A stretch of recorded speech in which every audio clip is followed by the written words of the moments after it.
बहुत जल्द सांगानेर पहुंचने का कार्यक्रम है मुख्यमंत्री भजनलाल शर्मा का। ये काफिला आपको भजनलाल शर्मा का ही दिखा रहे हैं। उससे चंद मिनट पहले की तस्वीरें जरा देखिएगा, जब गोविंद देव मंदिर पहुंचे थे। आराध्य देव गोविंद देव जी के दर्शन करने के लिए मुख्यमंत्री भजनलाल शर्मा पहुंचे थे, उनका आशीर्वाद लेने के लिए। और जाहिर सी बात है, बेहद खास दिन है आज उनके लिए। आज ताजपोशी होनी है, आज सिंहासन पर बैठना है औपचारिक रूप से। आज से 5 साल के लिए एक नई जिम्मेदारी संभालेंगे राजस्थान के नए मुखिया के तौर पर। और आज के ही दिन उनका जन्मदिन भी है, तो इसीलिए यह दिन वाकई में बेहद खास। और उससे पहले इस शुभ काम की शुरुआत के लिए आज जन्मदिन के उपलक्ष्य पर भी पहुंचे अपनी धर्मपत्नी के साथ गोविंद देव जी मंदिर में और आशीर्वाद लेने के लिए। और आपको वो तस्वीरें भी दिखाई थी जब उप मुख्यमंत्री प्रेमचंद बैरवा भी मोती डूंगरी गणेश मंदिर पहुंचे थे और आशीर्वाद लिया था मोती डूंगरी गणेश मंदिर में पहुंचकर गणपति बप्पा का, क्योंकि आज प्रेमचंद बैरवा भी उप मुख्यमंत्री के तौर पर शपथ लेने वाले हैं।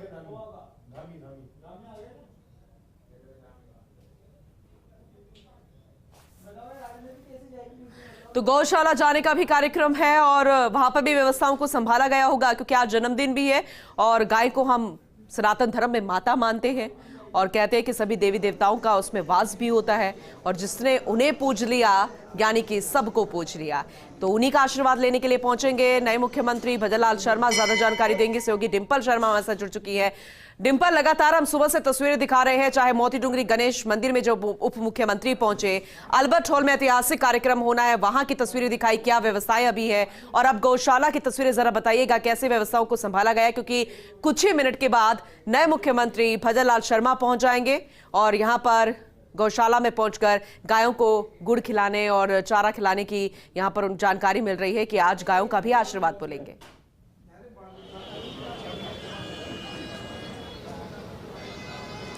देखिए पूनम, इस वक्त मैं सांगानेर के गौशाला में मौजूद हूं, जिस जगह पर मुख्यमंत्री भजनलाल शर्मा कुछ ही देर पर यहां पर पहुंचेंगे, क्योंकि गोविंद देव जी मंदिर से वो रवाना हो चुके हैं और यहां पर जो कि गायों को चारा खिलाया जाएगा, क्योंकि जाहिर तौर पर आज उनके लिए बड़ा भी दिन है और हर बार अपने जन्मदिन पर वो इस तरह की परंपरा को निभाते आए हैं। और जैसा कि इससे भी ज़्यादा बड़ा दिन आज इसलिए क्योंकि मुख्यमंत्री की शपथ आज वो लेंगे। और देख सकते हैं आप सांगानेर की वो जनता जिन्होंने उन्हें विधायक के रूप में चुना और सत्ता में आसीन किया और उन्हीं के विधायक चुनकर आज जो कि भाजपा ने उनको मुख्यमंत्री के तौर पर चयन किया है। तो ऐसे में जनता उत्साहित भी इसीलिए है और इसीलिए ये वही जनता है जिन्होंने उनको जिताया है, भव्य जीत उन्होंने हासिल करी है। और देखिए, और आज अलग अलग तरीके की व्यवस्थाएं यहाँ पर की गई है उनका, और ये भी हो सकता है यहाँ पर उनकी केक कटिंग सेरेमनी भी हो, यहाँ पर जनता की ओर से करवाई जाएगी, क्योंकि जनता उत्साहित है कि उनके चुने हुए जो विधायक है, क्योंकि पहली बार सांगानेर विधानसभा से विधायक चुने गए, इसलिए तमाम जो यहाँ पर लोग मौजूद है, भीड़ मौजूद है, वो उनके स्वागत के लिए आतुर है, क्योंकि आज उनका जन्मदिन पर इसलिए खास ज़्यादा हो जाता है।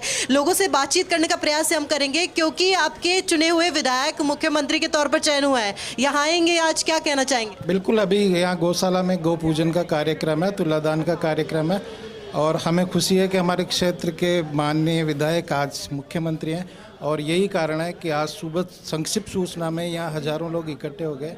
सब लोग उत्साहित है कि सांगानेर को नई दिशा मिलेगी, नया विकास होगा जो अब जयपुर, क्योंकि जनता सर्वप्रिय है और आज उनका जन्मदिन भी है। क्या कहना चाहेंगे, आज उनके जन्मदिन के लिए क्या खास है? बार बार बधाई हो उनके जन्मदिन पर।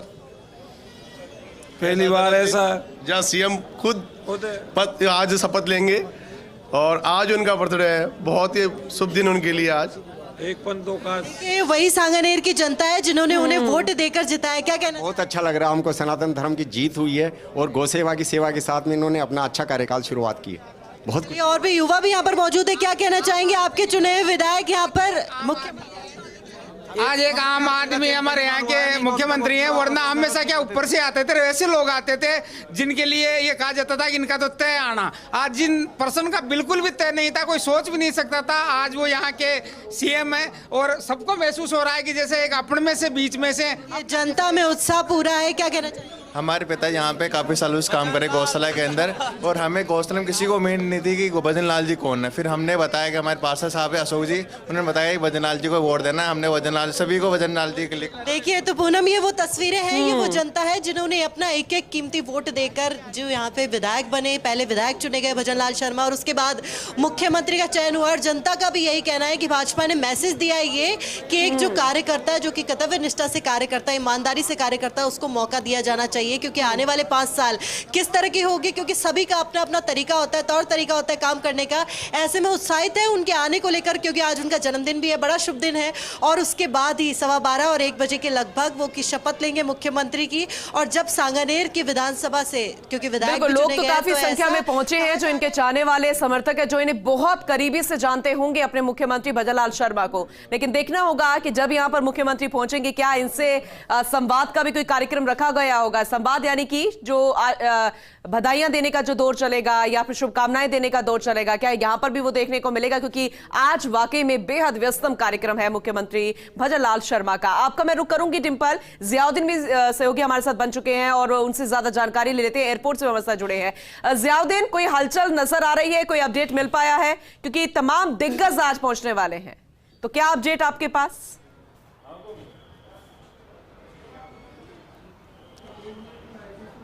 देखिएगा कि आज राजस्थान का अहम दिन है, नई सरकार का गठन होना है और भजनलाल शर्मा मुख्यमंत्री के रूप में शपथ लेंगे।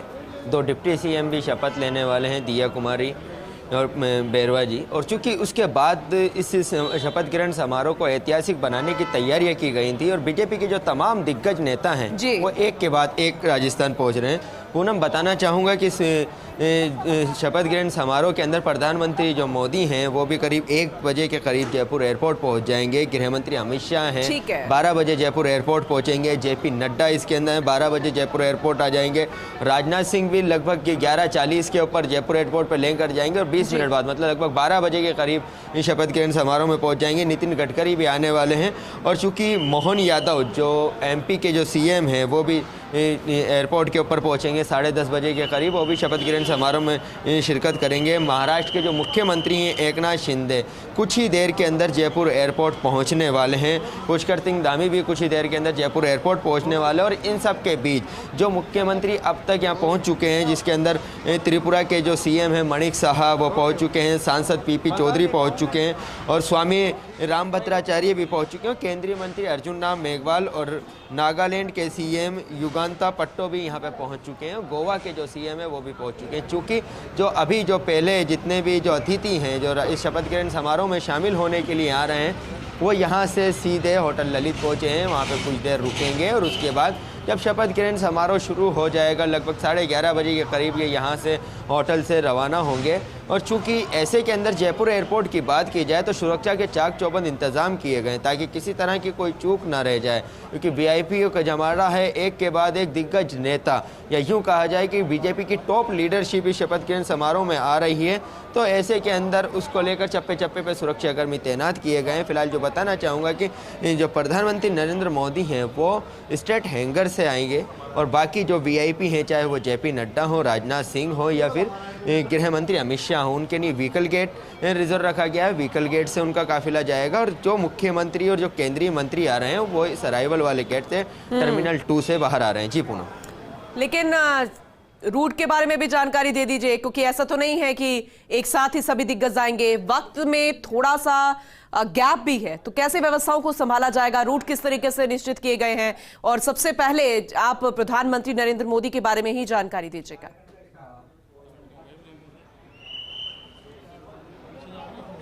देखिएगा अगर रूट की बात की जाए तो किसी तरह से ट्रैफिक को लेकर कुछ बेहतर इंतजाम किए गए हैं। इस पूरी जानकारी के लिए सत्यनारायण हमारे साथ मौजूद हैं। चूंकि प्रधानमंत्री भी आएंगे, अमित शाह भी आएंगे, तमाम बीजेपी के दिग्गज आएंगे, किसी तरह से कोई दिक्कत ना हो उसको लेकर क्या इंतजाम किए गए सुरक्षा और रूट को लेकर?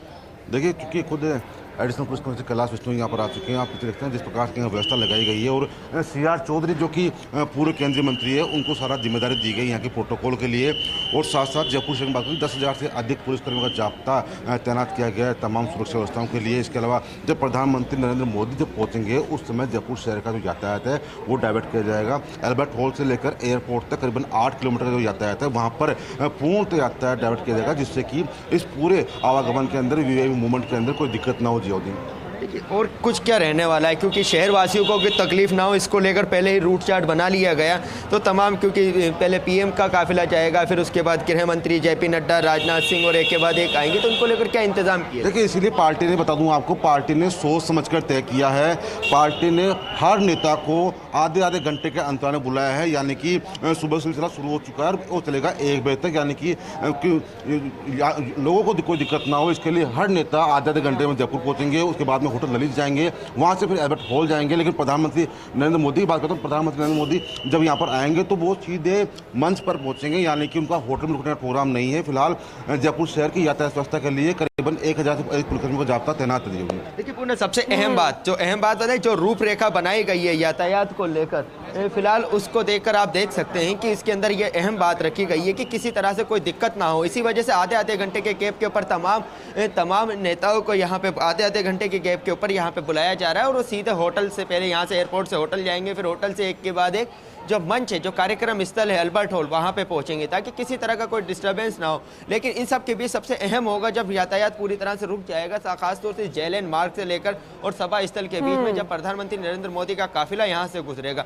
अमित शाह, जेपी नड्डा हुए, राजनाथ सिंह हुए, नितिन गडकरी हुए, जिस तरह की जो बात सामने आई है, पुलिस के अधिकारियों को कहना है कि चारों ही बड़े नेता एक साथ निकलेंगे। तब निकलेंगे तो कुछ देर के लिए यातायात रोकेंगे, चूंकि यातायात को डाइवर्ट कर दिया गया है। डाइवर्ट करने के बाद स्मूथली यातायात